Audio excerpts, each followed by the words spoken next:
because for one thing, I realized that the corporate world, the way they operate today, is operating in a very quote unquote toxic manner. The entire hierarchy, command and control, the mostly patriarchal norms that still exist under the radar of so-called diversity and inclusion and whatever, they are just checkboxes, and the corporates are still operating in the old time frame of controlling an essentially unpredictable, uncertain world, of trying to impose their will on a planet that is a living. So this whole quote unquote post pandemic world. I mean, we're not yet in the post pandemic world. I don't even know if we'll ever really be really in the post pandemic world. But for the lack of a better phrase, I'm using that. It's almost like organizations, I'm not saying all, but at least 95% plus, are latching on to what will benefit them.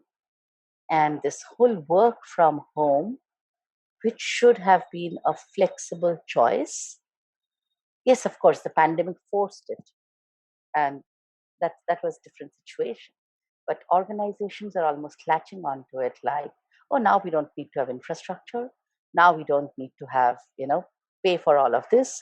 Employees can work from their home, from so-called comfort of their home, and they can be available 12 hours a day. You can literally feel the collapse of what was so-called the normal life. Except that I think we had normalized the abnormal for a very long time. And finally, the facade just, sort of blew apart. I think what has happened, and I think the positive side of it is, the pandemic has been a portal. So for many, the veil has gone. I mean, they are no longer going to be deluded into believing things are going to work or working. So there are these two kinds of people. There are leaders who genuinely wish to make a difference and are struggling in the face of, this kind of collapse of brought about by the pandemic, by the ecological crisis, and they're really struggling. They wish to make a difference. And then there is another set of people who would rather ignore all of this as long as they can, because it's not directly harming them right now. Yeah. So I usually focus on the other group who wish to make a difference.